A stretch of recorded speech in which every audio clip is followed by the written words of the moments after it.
नहीं आशीष, अब तक तो कोई खबर नहीं है और जापान के बाजार आज बंद है। तो जो हॉटबोट्स चल रहे थे उसमें तो पहले तो इक्विनॉक्स हॉलिडे है। हाँ, इक्विनॉक्स हॉलिडे है जी। अच्छा। तो आज जापान के बाजार बंद है, लेकिन अगर यूएस के बाजारों में अगर कोई केबीसी में भी सवाल पूछता हो, कोई केबीसी में भी सवाल जाने लायक है नहीं, क्योंकि सबको पता है एनवीडिया की वजह से बाजार चले कल। और कल भी वही हुआ, 28वां रिकॉर्ड हाई S&P 500 का इस साल का जो बना। पैसा डाल रहा है एनवीडिया हर जगह। और कल क्या हुआ? $100 बिलियन ओपन एआई में निवेश करेंगे। और इससे पहले 5 बिलियन करा था वो इंटेल में। तो इंटेल के साथ तो वो चिप्स बनाएंगे, लेकिन ओपन एआई में जो $100 बिलियन का निवेश है वो डेटा सेंटर्स बनाने के लिए है।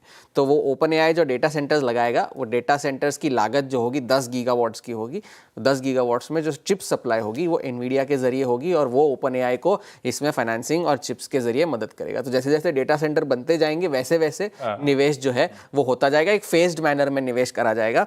ये कल जिस वजह से एनवीडिया के शेयर चले और जिस वजह से बाजार भी चले। S&P 500 तो अब 6700 के पास आ चुका है, नैस्डैक 23,000 के पास आ चुका है।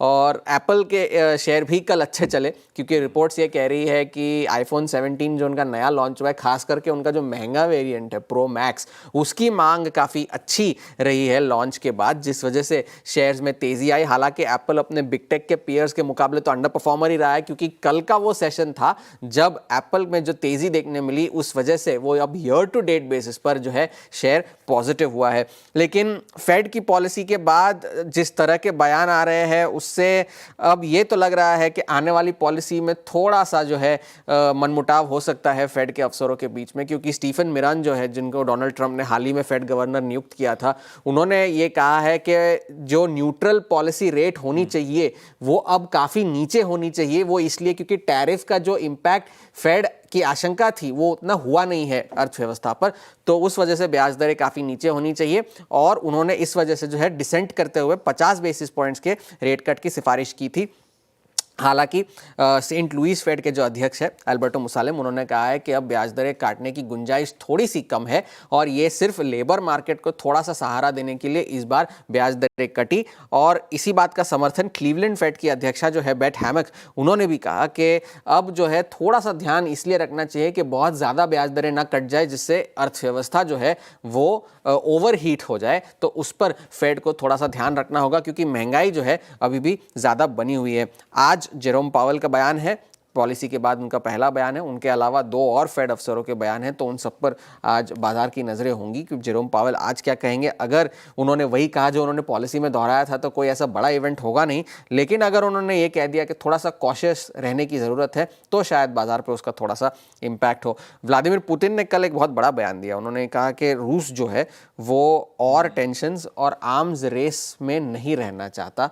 वो उनकी सिक्योरिटी काउंसिल में बयान दे रहे थे उनका, और उन्होंने कहा कि आर्म्स रेस में नहीं, मतलब हम और कुछ बनाना नहीं चाहते, और टेंशन नहीं बढ़ाना चाहते, और ये जो हथियारों की जो डिफेंस में जो स्पेंडिंग चल रही है, वो उस रेस में वो शामिल नहीं होना चाहते। और उनके 1 साल की मियाद बढ़ाएंगे। हाँ, वो एक डील है उनकी, स्टार्ट ट्रीटी जो है, एक न्यूक्लियर ट्रीटी थी यूएस और रूस के बीच में। हम लोग यूज नहीं करेंगे। पहले उन्होंने नहीं, यूज नहीं करेंगे की बात नहीं थी। 1991 में पहली बार वो डील साइन हुई थी, और उस डील के अंतर्गत एक specific amount of nuclear warheads ही दोनों देश रख सकते हैं। तो ये जो नई ट्रीटी है जो 5 फरवरी 2026 को समाप्त होने वाली थी, उसके अंतर्गत वो एक लगभग 1550 न्यूक्लियर वॉरहेड्स दोनों देश रख सकते हैं, उससे ज्यादा नहीं रख सकते। और उसके अलावा जो है दोनों देश एक दूसरे के हथियारों और उनके जो, तो बस उस ट्रीटी को 1 साल के लिए और एक्सटेंड किया है, जो समाप्त होने वाली है, उससे 1 साल में हम और जो है उसका पालन करेंगे,